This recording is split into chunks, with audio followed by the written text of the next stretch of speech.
Hello peoples! Welcome back to another episode of World of Warcraft Dungeon Progression Challenge. Today's episode 18. As you can see, I'm still in the lower left corner of the Silithus zone. The tongue twister zone. So today, I'm going to get started real fast because I don't want to spend too long on this long dungeon that I have to. It's already very long. The ruins... No wait, ruins? That was the last one. Temple of Ahn'Qiraj. So, this dungeon is dungeon raid. It's very special because a lot of reasons. There's a lot of lore behind it. Trash has a chance to drop unique mounts that can only be used in this raid, including yellow, green, blue, and red Qiraji resonating crystals. But the red one is an extremely rare drop, for which you can get an achievement. So if you're interested in mounts, there's one for you. Or, you know what? I think it's 4. Even though they can only be used in here, I think they all count towards mount completion. So it's not long before you head in and meet the first boss. Blue, green, see there you go, I got all 3 already. First boss, Prophet Scarum. He has an AoE silence, so he could be trouble for spellcasters. But I think if you're quick to take him out quickly, he won't... Oh, there it is. See that lightning type effect? He's constantly spamming an attack that interrupts spellcasts. So, the only way to take him out here, I guess, would be instant casts. Keys, shoulders... Boots? Agility plate boots. What is this? Okay. Oh, and these insignia, they can be exchanged just for rep with the bronze dragons up in behind the staircase here. And they are also the ones to whom you exchange the scarabs, idols, and unique items like armaments of Qiraji Prince or whatever they are called for Ahn'Qiraj tier. For warrior, you get Conqueror's breastplate. Not an upgrade because I don't really need armor or stamina, and 9 strength is quite a lot at this level. Be careful. What about you? Oh, I could use that, but I don't have bindings of command. So I will come back here after I complete the whole dungeon and I have all kinds of stuff to exchange. So, next part. Head down the staircase where you'll find everything has pretty much made a huge nest and ugly bug kingdom underneath the temple. Like I said, this place is very huge. Come on, map. This map isn't showing exactly where I am, but this tunnel is pretty linear. Till you get here. There we go. So I came down this little S curve. And then you can either go down through this one for an optional boss, which I'm going to do, because I always do every boss. Oh yeah, those guys, they are pretty quick. Well, they move quickly, and they spawn little itty-bitty Qiraji. So first boss is actually 3 bosses. You have to kill them one at a time, and when one dies, it heals the other 2, or 1, to full health. Now I'm going to pull the trash first because I think they pull it with the bosses. And I don't want any unexpected surprises. Crystal Scarab. And I could always use more scarabs. And there was a thing where you would get unique loot depending on who was the last one left up. Come on, Vim. Say bye. I'm going to take out Princess Yauj next because I think she has a heal and or fear. Oh, Lord Kree increases his damage done and attack speed. That's a nice enrage mechanic. He also puts down a poison cloud. Okay, intellect cape, leather, enchanting. Nope, nothing for me.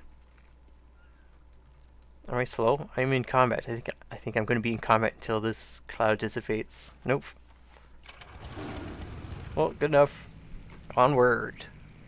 Next part is through this hallway towards this one. How many bosses in here? Oh, I can't do all the bosses.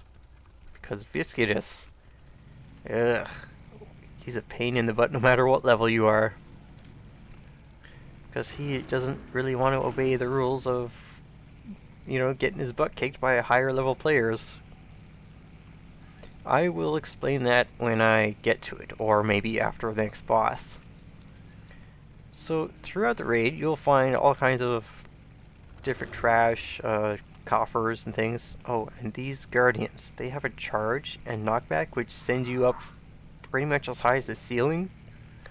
So, rather than get knocked around like crazy and probably die embarrassingly to fall damage, you might just want to pull and kill them right away.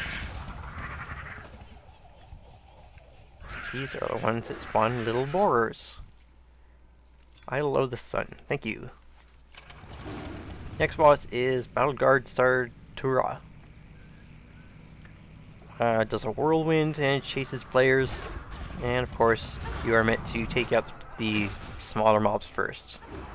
Looks like he has a low health and rage too. Leather, intellect, neck. Nope. I don't think there are any coffers in this room. So, next place. This entire hallway, it's, well, trash respawns very quickly. So you're meant to move as a group or move a lot, stop, kill a bunch, and repeat until you reach the end of the next boss. So while I'm making my way through here, I'll explain how Viscidus works. You are meant to hit him a number of times with frost attacks, and he will eventually freeze.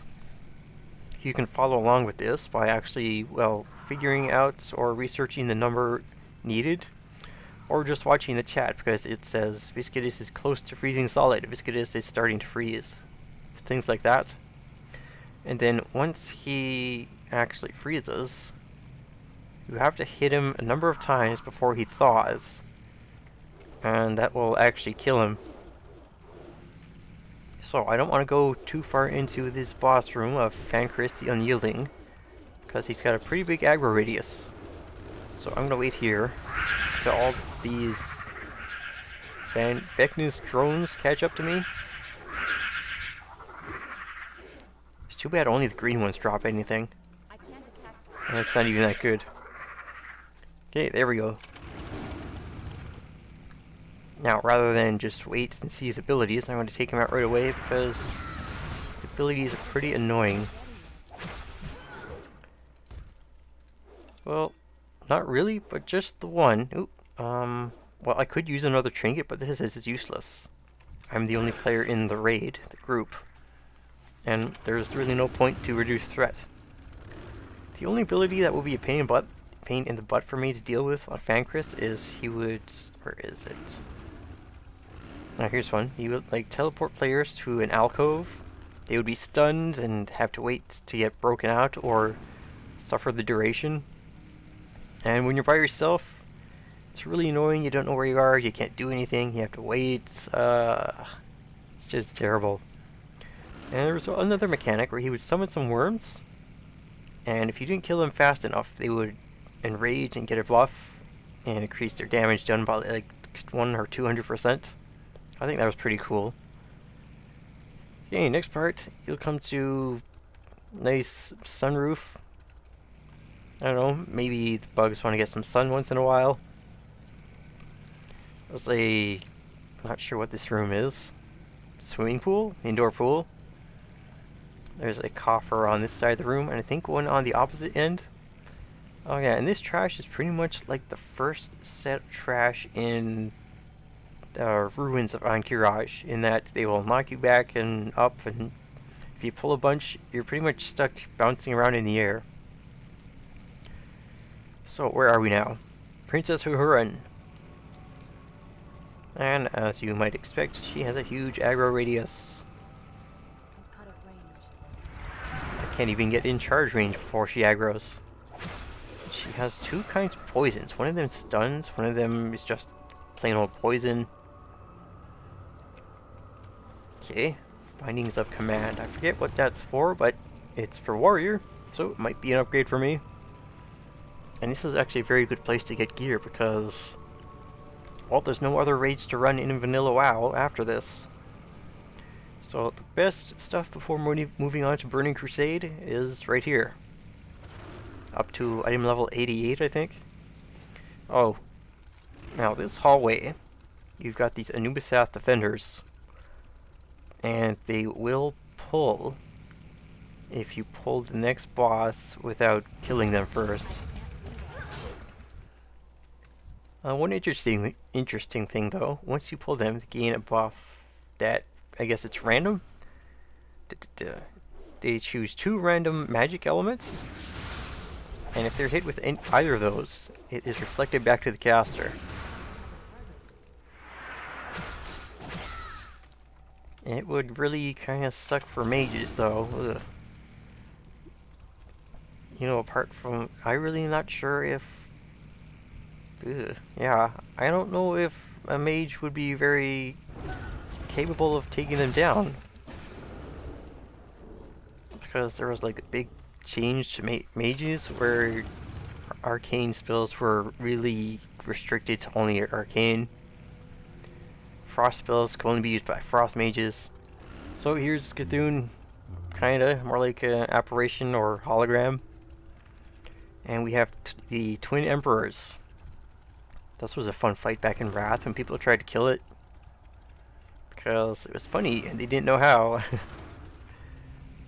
Well, I always went with groups because I thought it was funny to see them fail at something like this. So what's funny is that you need to keep them really far apart, because if they are in range of each other, they will heal for massive amounts pretty rapidly. And the thing is, Emperor Vecnilash, you see he's got a sword, so he's a melee, and he will only take damage from melee attacks, and Veclor with staff will only take damage from magic attacks. And also periodically throughout the encounter, they will switch places. So while you have Vecnilash targeted, he'll switch places with Veclor, and he'll be over there. So what you need to do is, well, I'm not really sure what they did, or what the best way to do it was, but basically you would be here, have Vecnilash targeted, and then he would be over here. So you would have to retarget Veclor or Vecnilash, whichever one he was switched with, because your target was actually over here now. And then I guess tanks or someone would have to hit them to gain threat, or insta-threat. You know, just to make sure they don't run all the way back to where they teleported from. So one good thing though is that they have a shared health pool. And being high level, come on. Oh, that's right. It's a caster.